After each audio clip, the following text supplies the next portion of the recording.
Praveen Singh Pardeshi, sir. Big Ideas for India.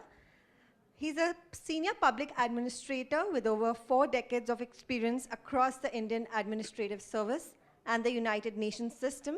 He has led major public institutions, including serving as Municipal Commissioner of Mumbai during the COVID-19 response, and held global leadership roles with UNDP, UNISDR, and UNITA.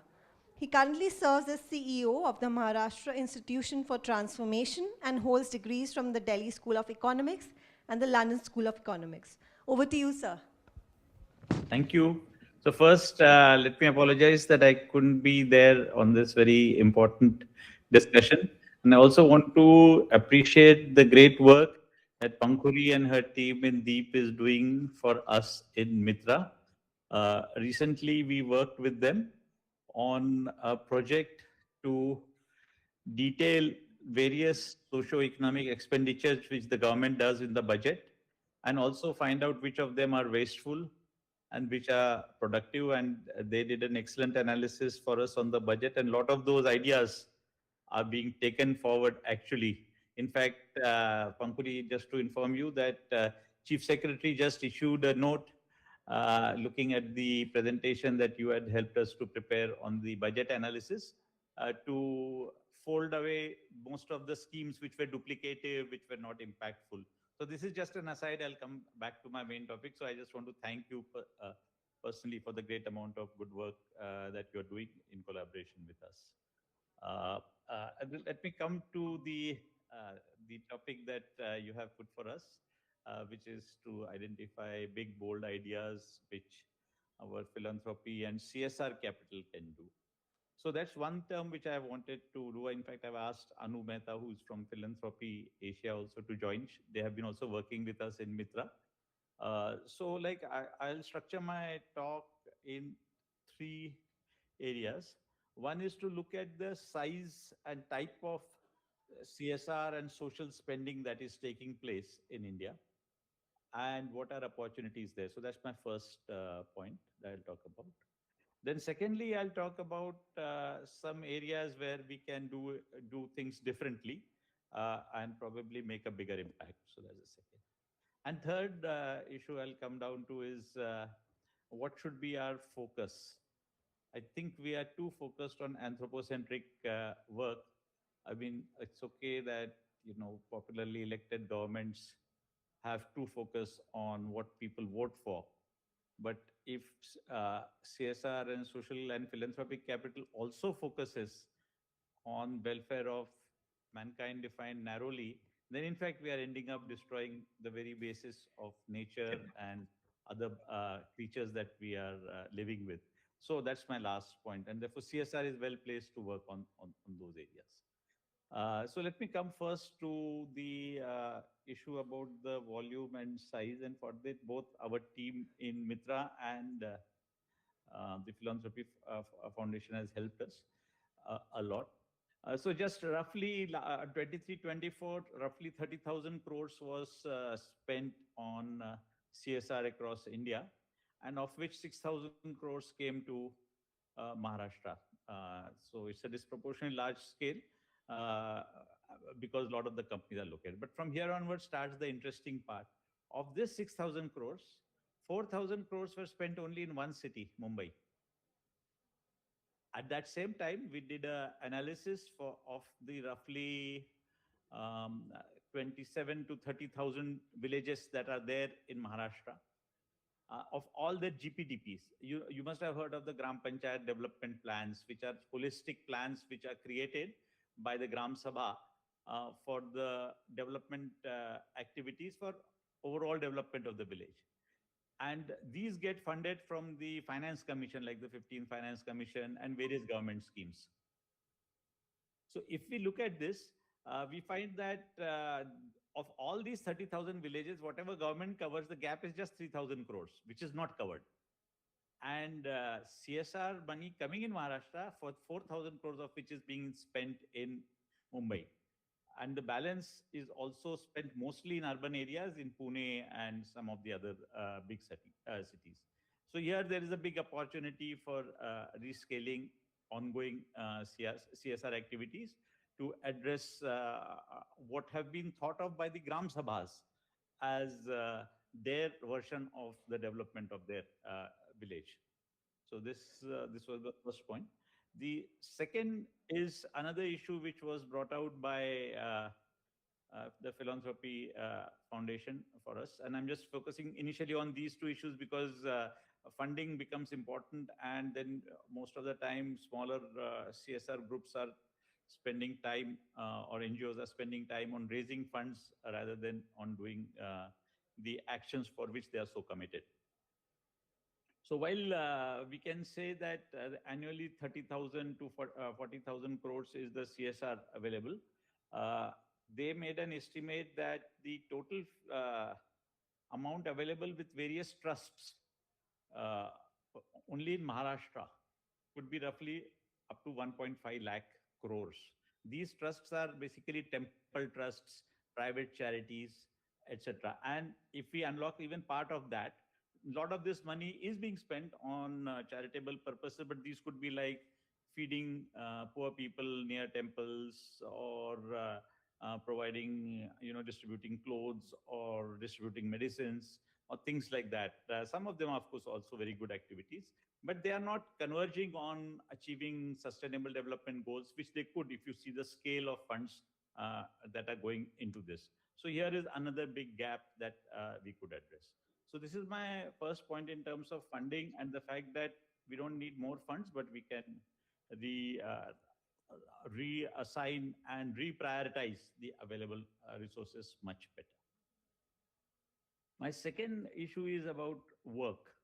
So as the world changes and we are moving a lot towards uh, the the way in which we can uh, address the forthcoming revolution of AI.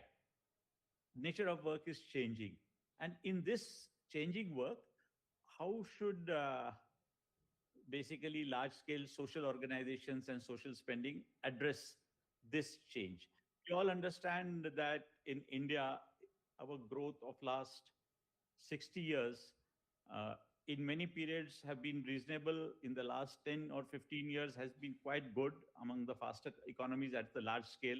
Anything above 6% is a very good growth rate, which we have been achieving. So this is on one side. But this growth is associated with very marginal increase in employment. As economists, we always say that this is jobless growth, and it is actually measured. It is measured in terms of employment elasticity. So if we look at some numbers like if India's manufacturing output grows by 10%, does employment, that is people having jobs in manufacturing, grow by 10%? No, they don't even grow by 1%. Our employment elasticity is less than 0.1, while in countries like Vietnam, Bangladesh, they have reached up to 0.4. That is for a 10% growth in their manufacturing output, they have a 4 to 5% growth of employment in manufacturing. So jobs is a very big issue. We can all think of it. It's the big thing in our whole economic development. And whatever we have done, we haven't yet sorted this out. Within our current framework of discussion today, how do we look at this jobs framework? So there, one is the regulatory part, and the second is what do we as actors, as people present and interested and having or running social organizations or NGOs, so what can we do about it? So this is the second big issue that I'd like to talk about. So on the regulatory side, uh, personally, I can claim, and of course we have done the number crunching now and we'll be coming out with the reports. Absence of creation of jobs in India is a lot because of wrong advocacy of laws. These laws have been uh, these laws have been created supposedly for labor welfare, but they haven't subsumed or they haven't permitted this. All of these codes have now been changed. So now we have the 4 labor codes. Many labor unions think these are against workers. Actually, they are the most pro-worker legislation ever done, and they should have been done almost 30 years ago. Uh, just I'll take three provisions in that which appear to be anti-labor, but which are very good. Why I am suggesting is these are huge opportunities for social organizations to go with these new changes and make them operational, and also create a dialogue with those people who think that these laws would end up destroying employment. In fact, they're going to create huge amount of employment. There is a provision for ensuring that prior permission for laying off people, which used to be for of any factory having 100 workers, uh, they need prior permission with the labor commissioner if they have to lay off anybody. Now that is being raised to 300, which means that larger number of companies will not need to take any permission before laying off. So people think, oh, this will lead to unemployment. Ease of firing leads to ease of hiring. Moment you cannot fire somebody, you don't want to hire him. And then you do informalization of jobs, you do contracting of jobs, and even worse in terms of India's situation, you capitalize and mechanize those jobs. So with the coming of AI, this is even going to aggravate the problem further. So today, on one side, the Industrial Disputes Act created this. In the interest of saving employment, it destroyed most of the employment in India. Our neighboring countries like Bangladesh, living in the same regime, took over the entire textile industry because textile industry in Mumbai could not survive the type of labor union and industrial relations laws that we had kept in our place. The second is fixed term employment. Most of the seasonal jobs, which are very labor intensive, agricultural, processing, dal mills or textile mills, they go up and down, but we could not provide fixed term employment. If you hire somebody formally, you had to give him a permanent job. So now this allows for fixed term employment. Then there are other provisions which allow 24/7 working orders in factory, which Maharashtra, by the way, has already done. So these are very good provisions which make the labor codes job friendly. But even if we do all of this, actually, if we had done this 30 years ago, we would have got the job, we would have been walking on the job, escalator, which China, South Korea, Vietnam got on to. And today they are fully employed and with almost zero poverty levels, these countries. But we missed that escalator because most of the manufacturing has already been done. And I don't think we can catch on to the job escalator for manufacturing. That's already taken, occupied. And whatever we do, that's not going to solve our 9 to 10 million people who are joining the labor force annually. But fortunately, there is a second part which is coming our way. And this is the second big opportunity. So this is a study which shows that from 1900 to 2020, this is the era of industrial revolution and computerization, etc. In this era, every year, the job employability or employability of people with higher education, that is graduates, postgraduates, engineers, they were growing relatively 1% higher compared to the people who had only school education or who were school dropouts, which was obvious. That is, cognitive skills were important. Engineers, doctors, various managerial students, these were the ones who were getting jobs, while if you happen to not be a graduate, your job capacity, employability was very low. Period. From 2020 onwards, this is completely reversed. And by 35, this reversal is even stronger. What it is showing is the relative employability of people with low education, school education only, is increasing at 0.65% per annum relative to those who are engineers and those who are doctors, etc. So why is this happening? Because AI is taking over basic cognitive jobs. And this is just the beginning. We have thought about artificial intelligence only based on our conventional computers, which are based on 0 and 1, a 2-bit system. We are now going into an era of quantum computing. The quantum computing uses the probabilistic states of subatomic particles between 0 and 1. There are infinite states. So while writing a program for a conventional computer, you have to use 0 or 1 plus or minus charged over a billion times before you can write an intelligent program. But the same intelligent program can be written by just one bit in a quantum computer and many times more if we combine them all. So the speed of computing, for example, one of the ways to understand it is that once quantum computing becomes standard, all the passwords of all the banks of every individual can be broken by the quantum computers in a few minutes, because they can run all the permutation combinations till they come up. So if you tell them that this password has to be 6-letter thing with anything, they can do all the combinations in a few minutes and come up with the what's the correct password. So jobs of a cognitive nature are going to come down, which means what is the second big thing that we have to do? So when we are talking to people in the rural areas, in others who are class 10th, class 12th dropouts, who are not likely to go, or even the category of students who are likely to be keeping the higher education as a unemployment holding station. Somebody explained to me long time back, India is one of those few countries where higher education is nothing but a place holder for unemployment. So we have 3 more minutes. Yeah, we can take 2 minutes and then we can wrap. So the higher education positions can be now switched to more technical work in the physical side. So that's our second big shift that we need to do at the rural areas to promote physical skilling, and this can be done in partnership with corporates. My third point is that a lot of the CSR organizations work very deeply and try to work with only governments. So I think the best partnerships are not with government right now, but they are with the private sector.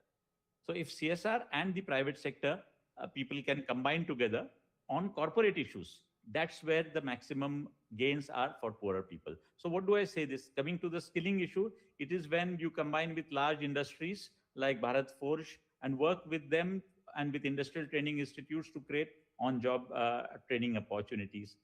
Similarly, I'll end with an example of how a corporate is using its basic business acumen to create an opportunity for jobs. So Uniqlo, which is a world leader in cotton fabrics, uh, produces cotton shirts in India, but it doesn't procure even 1 kilogram of cotton in India because our cotton is very unclean. It's full of hair and pesticides and all of that. So what Uniqlo has done is, but they don't like this. So they have created through their own family fund a special initiative which they will bring 4 lakh tons of cotton procurement in Maharashtra by starting with the base of the seed that they use, the cotton growers use. Then how do they pluck it? The hair should not go into that, because even one hair goes in the fabric, then the fabric gets destroyed, and Uniqlo is very quality conscious.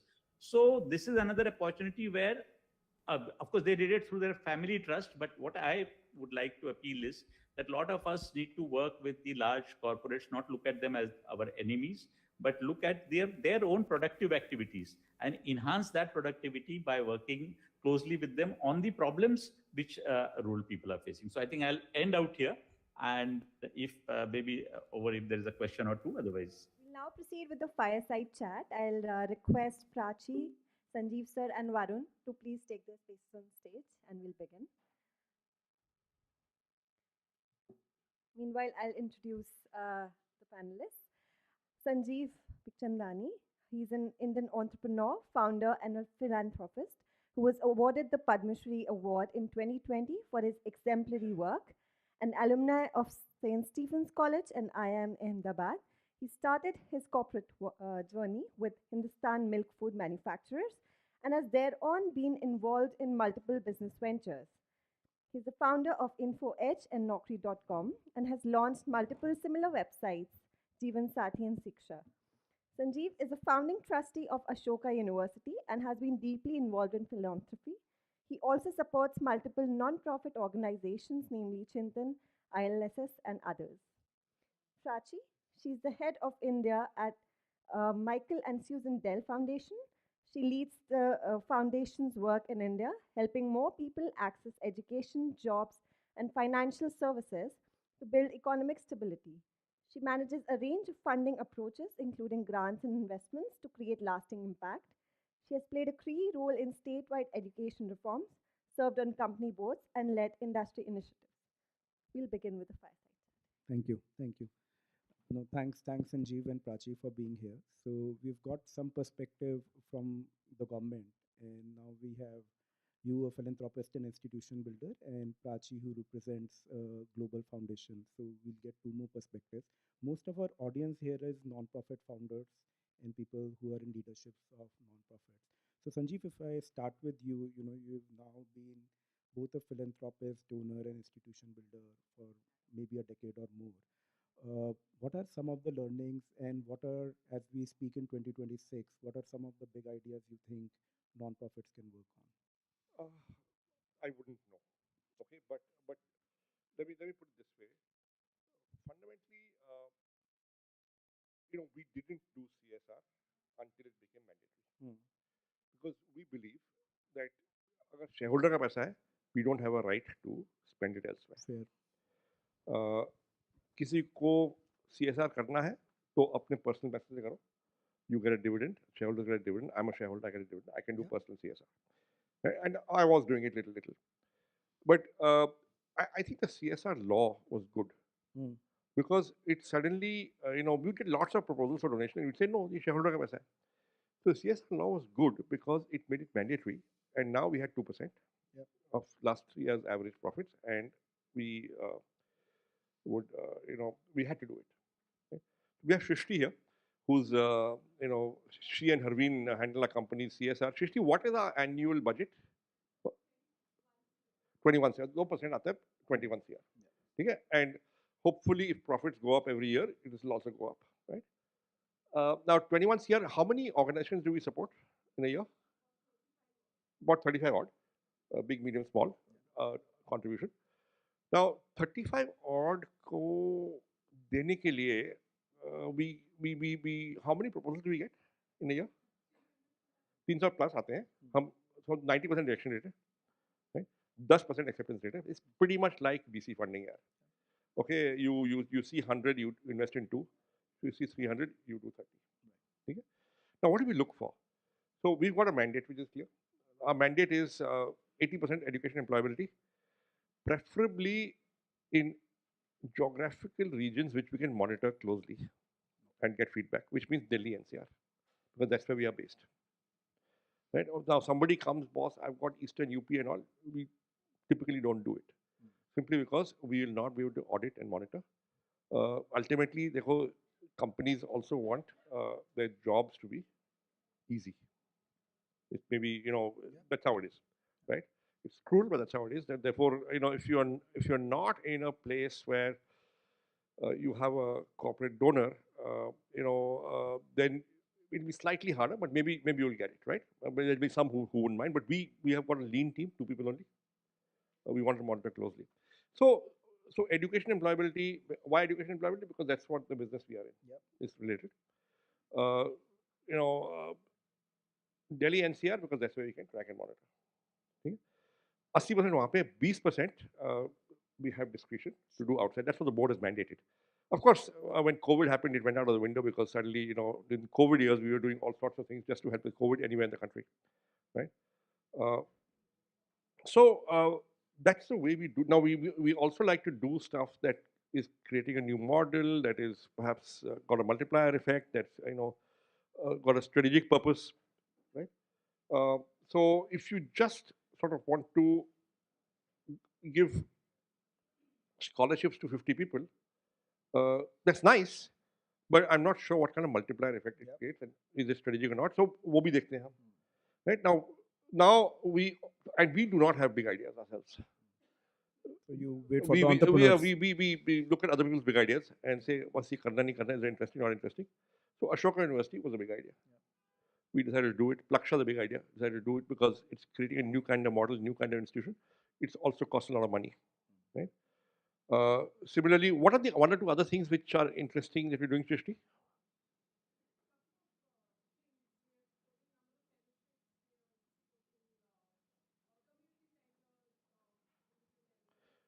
So now I'll tell you. So if you recall, in the year maybe 20, 25 years ago, there were a bunch of murders, child murders in this village called Nithari in Noida. well-known, came in the news. We are in Noida, head office, right? And we discovered that there was this not-for-profit working with children in Nithari. And we funded that for a longish while, right? Are we still funding it? No. But ये कितने साल fund किया हमने? 7-8 साल में fund किया. Because it's local, because it's education, and because it needed to be done, because Nithari had been through hell, right? So इसलिए हमने किया. So that's how we look at it. And you don't have to have big ideas, boss. Even small ideas are good, as long as the idea is good. And you don't have to scale yourself. If you do something and then 100 people copy you, that's also scale, although you have not scaled. The question is, are you doing something that is different, is relevant, is a new model, and can others copy you? That's also scale. I'll go to Prachi. Fair. Prachi, you are in a very different setup, right? Where you run this global foundation with both global objectives and then you have local objectives and so on. And you guys have been both big donors, but also impact investing in social enterprises and startups for a long time. So what have been some of the learnings, in all this, probably a decade now, or 2 decades of, making investments in India? What have been some of the learnings you can share? What worked, what didn't work, and how do you see the philanthropic and the social impact world?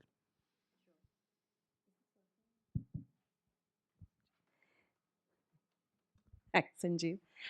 First of all, I'll compliment you again whenever I see your, change engines, 100 non-profit unicorns. I always get excited about what's coming out of change engine, and I can see the convening today also must have led to a lot of those ideas coming out. I'll share what our learnings have been, just a quick background so that some of the learnings can be put in context.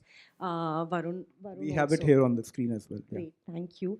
Varun also described it. So we are a foreign foundation, which we are the private foundation of the Dell family. We've been in India for more than 20 years. We've deployed close to $500 million in India. And we work in education, jobs and livelihoods, financial services, and university success or success for college kids. Across all of those, the guiding principle has been a lot about, of course, there is need in India, but what is most exciting for the foundation is what's the opportunity in India, and where is that need and opportunity confluence, where a philanthropy like us, and especially a foreign philanthropy and a small philanthropy, can actually play a role. And that has been the guiding principle of a lot of our work, and I've tried to cull out some of our lessons over the years. And I think the two ways in which we operate almost everywhere, we are operating in several countries, outside of US also now, has been less about what we invest in. So while these areas for India, sound like the right areas, Sanjeev was talking about it, the speaker before us was talking about it. These are the education and livelihoods and jobs are the right areas for India. But for us, it has always been less about where you invest and how you invest. What are your investing principles? Which is much more about, with a very small amount of money, how do you create that force multiplier or that very large impact? And as we did more and more of that over 20 years, over hundreds of not-for-profits and 65 plus for-profits, because we do both grant making as well as equity investments and debt investments in India. The one principle which always stood out for us is that in India, building new works and changing old does not. And it's not that we've not tried to change old systems, we've not tried to work with the system, but the success that you get when you're trying to get away from the old, but really thinking new of new spaces and try to leverage that, whether it's in the in what is happening in our startup ecosystem, in the new businesses that are getting built in India, or it's happening in the not-for-profits. We've seen the same set of lessons and the same operating principles have emerged again and again. So building new works and changing old does not has been, we've learned it the hard way also, but I think over 20 years, I would say that has always stood out for us. And I'll give you some examples of what we consider successes in our work. I think the number one principle that I was thinking of is identification of that compelling need. And don't let scale obscure that compelling need. A lot, when we had started in India, in education, it would always be about basic literacy and numeracy. Like you cannot get millions of kids to start learning at grade levels, but we can get millions of kids to actually start becoming literate. But does that change their life? Does that transform their lives? If tomorrow they can write their names together, they can read, three-letter words. Will that change their lives? It will not. But if they can actually, perform at their grade levels, go on for college degrees, that actually has a potential of transforming their lives. So even from our very early years, when we did not have that many partners in India, we were very focused on improving grade level outcomes and attaining grade level outcomes for children in India. And that's something which over the years stood the test of time and sort of started becoming in the education ecosystem in India, sort of like a new but also the gold standard of what you should collectively achieve. The second thing that repeatedly we found is that you have to serve people with newer models, with transformative impact on their lives versus through compliance. It is not as if people who are coming from low income backgrounds have a very different set of aspirations than other people, right? They have the same set of aspirations from their life. And it is finding those aspirations and serving those aspirations is what has always, time and again, we found served us and given us those success models. One of our very early set of investments were in urban microfinance, which at that time was, we started investing in urban microfinance in 2006, 2007. At that time, it was not a phenomena in India at all. But rural microfinance was, urban microfinance was not. We don't have communities in urban slums. We do not have the joint lending group model, wouldn't have worked. But the aspirations are the same, and what people even in these communities needed was the same level of capital which is needed in order to be able to grow their businesses, whatever small business that they were growing. It's identification of that compelling need which is crucial to making sure that you actually get some of those. I think the fourth one is building upon emerging enablers in the country, which is what everyone is doing. India is far ahead in digital public infrastructure. India is far ahead in the way digitization is happening. India was always far ahead in having jumped through the cellular revolution, having mobile data. So even when we are looking at our not-for-profits, or if we are looking at our for-profits in the startups in which we are providing our social capital, we're always looking at, is it building on is it building on something which is actually happening in the country? It cannot be one entrepreneur against a lot of headwinds of what is not working. It has to ride on what is already working in the country. And therefore, where we've seen successes in our models is again where people have companies and not-for-profits have actually built on emerging enablers. And I'll very quickly call out the last two. Irrespective of the stage at which we have invested, we have always paid very close attention to execution, unit economics, and how companies are achieving that. And it always stands out to be the winning strategy in the end. So when we started investing in public-private partnership schools back in the day with Akanksha and such, the costs was out of whack. And it just seemed like that's the cost at which you can actually achieve this level of outcome. If you're looking at that quality, then that's the cost it can be. But we were talking about, no, this has to come down to what the cost of government school system is, if at some point of time we want government to start funding some of these. And over the years they've delivered that quality at a unit economics which is actually affordable in the segment. And as a result, today they're not one, not two, but three municipal corporations actually reimburse them for that quality. So quality almost always has to be there. Just because quality is not there in government school system, you cannot go and say that, look, I also will give you same poor quality, but I'll charge you extra. Quality has to be very superior, but the unit economics also have to make sense. And lastly, this investing in transformative clusters. Again, we are a small foundation. We can make a lot of different disparate investments, and each one of them can do individually well.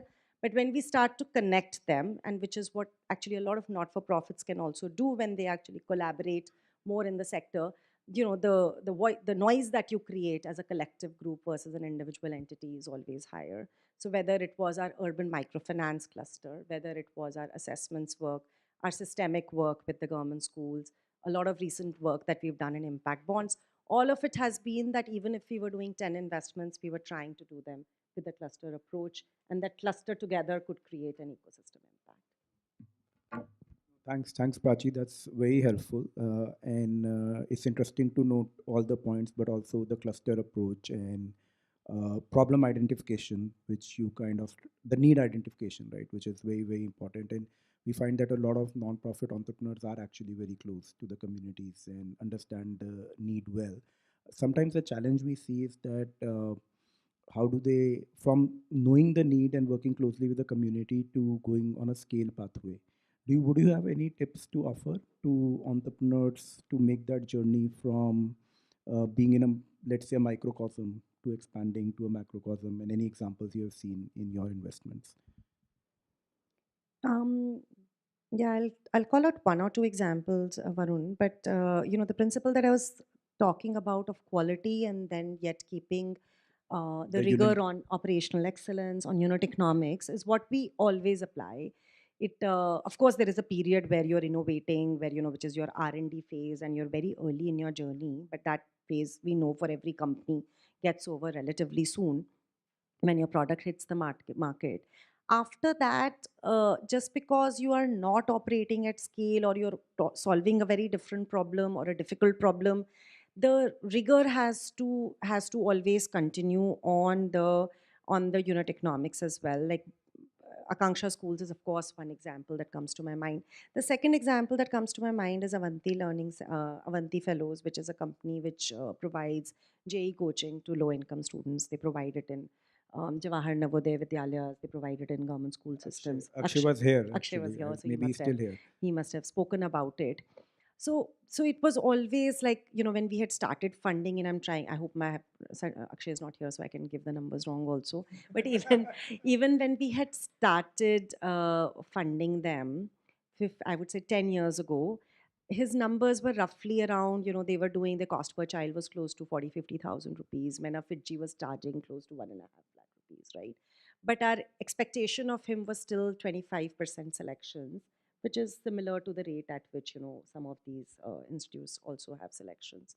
So, and, it started from there, but because the results were there at that cost and at that unit economics, they were invited by the government of Delhi, by the government of Himachal Pradesh, by the government of, Tamil Nadu, to be able to deliver that. And the ingredients, I would say, were all in place, whether it was being tech-based, whether it was being, very, very unit economics driven and outcomes driven. That's very helpful. Thanks, Prachi. Sanjeev, last question. You have yourself been an entrepreneur and you've worked with many entrepreneurs, right? Both for profit and for non-profit. What tip would you like to give to non-profit entrepreneurs out here? Any success mantras? No, I don't have any mantras, but see, two, three things. Either who will we fund, right? First of all, we'll fund people doing the kind of work which we think is important to be done. Second is we'll fund the kind of people where either there's already an institution there where we know the money will be well used, where we know it will be, there will be an audit, where we know there will be good execution, right? So there's some institutional comfort. But the truth also is that many not-for-profits don't have that. Okay, so then what do? Then you rely on the person who's doing it, right? Where you say that, are the people here good? Which means that as a not-for-profit or any entrepreneur, for-profit even, you have to have this ability to create trust across the table. Yeah. So if you're able to create trust across the table, you will get your money from here, from there, from wherever, you'll get it. Can you create trust across the table? Third is, we always look at people who are solving an unsolved problem. Right? That's very helpful. No, and trust is the word. And because we are entrepreneurs ourselves, we know what startups are like. So we have a little bias towards, helping people who are small. Sure. No, that's excellent. So you can write to Sanjeev and Tanvi. Not me, not me. Shrishti, Shrishti. If you're small and if you So have it's like this. hunger. I have stopped looking at my email. So write to Shrishti. Prachi, any final words, any tips for non-profit founders here or anything else you'd like to share?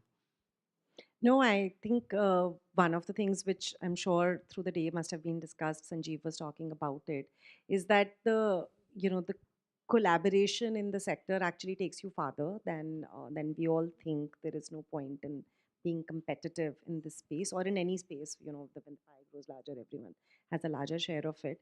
And there are so many areas where that's one thing which I wish worked differently in the not-for-profit sector, if there was just more collaboration and building off of each other's learnings or what we've already created or what we can leverage from each other. So that's one thing which, if many of you are starting out early and are still early in your journey, what you can learn or what you can borrow or what you can take from others will take you farther and longer, I guess. Great. No, thank you. Thanks, Sanjeev and Prachi. That was very, very useful. I don't have any time for questions, so I'll skip that and conclude the day. But thanks again for sharing your experience in both making grants and investments over these years. And I'm sure the entrepreneurs here would be able to translate some of these as workable inputs in their life and journey. Thank you. Thank you so much.